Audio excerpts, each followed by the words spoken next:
अस्सलाम वालेकुम वरहमतुल्लाह। आज सेकेंडरी डेटा पे हम बात करेंगे। सेकेंडरी डेटा का क्या मतलब होता है, सेकेंडरी डेटा के सोर्सेज क्या होते हैं और फिर लिमिटेशंस ऑफ सेकेंडरी डेटा के बारे में बात करेंगे। सबसे पहले सेकेंडरी डेटा का क्या मतलब होता है। सेकेंडरी डेटा वो डेटा होता है जिसको कलेक्ट किया जाता है किसी पब्लिश्ड या अनपब्लिश्ड सोर्स से। सेकेंडरी डेटा को सेकंड हैंड डेटा भी कहा जाता है और सेकेंडरी डेटा जो है उसको इस्तेमाल करते हुए काफी ज्यादा केयर और अटेंशन की जरूरत होती है। Secondary data saves time as well as cost, यानी सेकेंडरी डेटा एक तो टाइम के एतबार से उसमें बहुत कम समय लगता है उसको कलेक्ट करने के लिए, और दूसरी बात बहुत कम कॉस्ट्स जो है इन्वॉल्व होते हैं सेकेंडरी डेटा को हासिल करने में। डेटा की एग्जांपल इस तरीके से समझा सकता हूं, मान के चलो कि आप अपनी लोकेलिटी में ये चीज देखना चाहते हो कि वहां के जो बच्चे हैं उनको कौन सी आइसक्रीम पसंद है या कौन सा फ्लेवर ऑफ आइसक्रीम उनके मन को भाता है।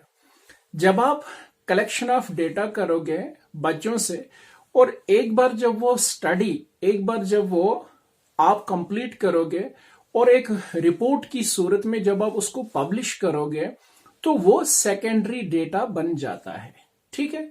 और फिर अगर कोई और शख्स या अगर कई अशखास सिमिलर टाइप ऑफ स्टडी के लिए उस डेटा को इस्तेमाल करेंगे जिसको आपने पब्लिश किया, तो वो उनके लिए सेकेंडरी सोर्स ऑफ डेटा बन जाएगा। अब सेकेंडरी डेटा के जो सोर्सेस होते हैं वो ब्रॉडली पब्लिश्ड सोर्सेस होते हैं और अनपब्लिश्ड सोर्सेस होते हैं। बहुत सारे इंस्टीट्यूशंस होती हैं, number of international, semi government, government, state level, private, ठीक है ना, ट्रेड, रिसर्च इंस्टीट्यूशंस होती हैं, ऑर्गेनाइजेशंस होते हैं जो डेटा को कलेक्ट करते रहते हैं और फिर उसी डेटा को जब वो पब्लिश करते हैं तो उनको पब्लिश्ड सोर्स ऑफ डेटा कहा जाता है, ठीक है ना।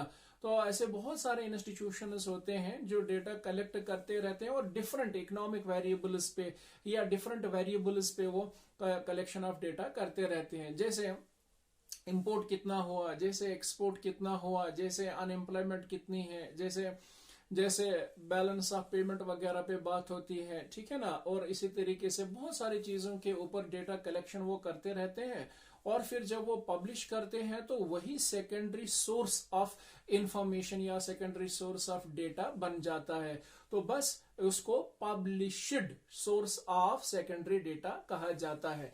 कुछ सोर्सेज का मैंने यहाँ पर जिक्र किया है, यहाँ पर मैंने लिखा है, जैसे important published sources of secondary data are as, जैसे official publications of central and state governments होते हैं और फिर सेमी गवर्नमेंट पब्लिकेशंस होते हैं, reports of committees and commissions होते हैं, पब्लिकेशंस ऑफ रिसर्च इंस्टीट्यूट्स होते हैं, इसी तरीके से इंटरनेशनल पब्लिकेशंस होते हैं, इसी तरीके से प्राइवेट पब्लिकेशंस होते हैं, इसी तरीके से पब्लिकेशंस ऑफ ट्रेड एसोसिएशंस होते हैं, न्यूज़पेपर्स एंड मैगजीन्स वगैरह होते हैं।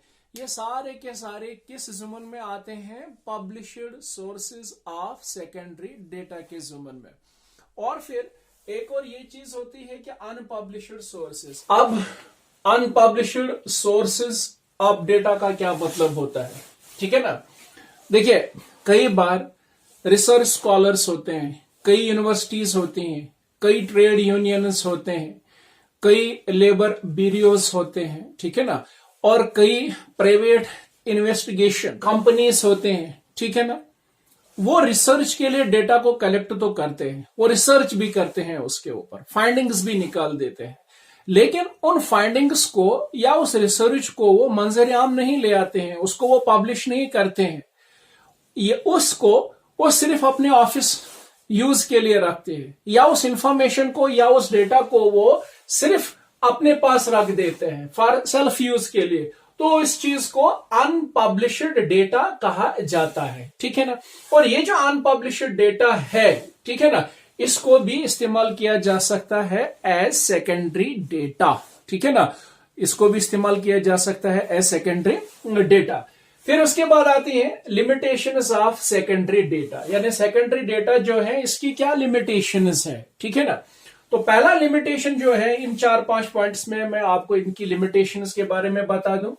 पहला लिमिटेशन जो है सेकेंडरी डेटा का, no proper procedure is adapted to collect the data, ठीक है ना। यानी ये जो सेकेंडरी डेटा है इसको कलेक्ट करने में कोई प्रॉपर प्रोसीजर जो है सही ढंग का इस्तेमाल नहीं किया जाता है, ठीक है ना, या नहीं किया गया होगा।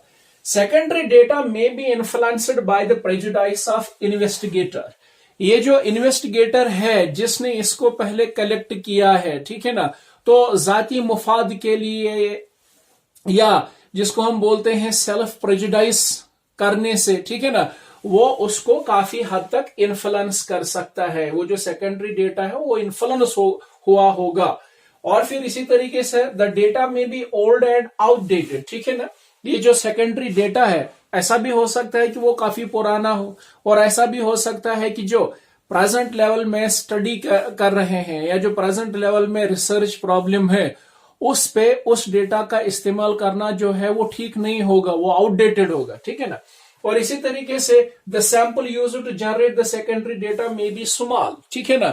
यानी जब उन्होंने उस डेटा को कलेक्ट किया होगा उस समय जो उन्होंने टेक्निक्स इस्तेमाल किए होंगे उस डेटा को कलेक्ट करने के लिए, ऐसा भी हो सकता है कि उन्हें जितना सैंपल लेना चाहिए था उन्होंने उतना नहीं लिया, बल्कि शॉर्ट सैंपल लेकर उन्होंने उस डेटा को जनरेट किया होगा। तो जाहिर सी बात है कि सैंपल जितना बड़ा होगा उतना ज्यादा एक्यूरेसी आती है उसमें। तो ये भी खदशा है यहाँ पर, ये भी प्रॉब्लम जो है, ये भी लिमिटेशन के तौर पर यहाँ पर हम बता सकते हैं कि the sample used to generate the secondary data may be small, ठीक है ना। और इसी तरीके से secondary data sometimes lacks standard of accuracy. तो सेकेंडरी डेटा में उतनी ज्यादा एक्यूरेसी नहीं होती है, वो स्टैंडर्ड ही नहीं होता है उसमें, ठीक है ना। तो ऐसी भी एक लिमिटेशन होती है। और इसी तरीके से सेकेंडरी डेटा में not cover the full period of investigation, ठीक है ना। तो ये एक और पॉइंट जो है जिसको हम यहां पर as limitation of secondary data के तौर पर बता सकते हैं, ठीक है ना। तो इस तरीके से सेकेंडरी डेटा का क्या मतलब होता है और सेकेंडरी डेटा जो है इसके क्या इंपॉर्टेंट सोर्सेज हैं, पब्लिश्ड सोर्सेज और अनपब्लिश्ड सोर्सेज का क्या मतलब होता है, और फिर इसकी लिमिटेशंस क्या है, आज के लेक्चर में ये सारी चीजें मैंने आपको बताई।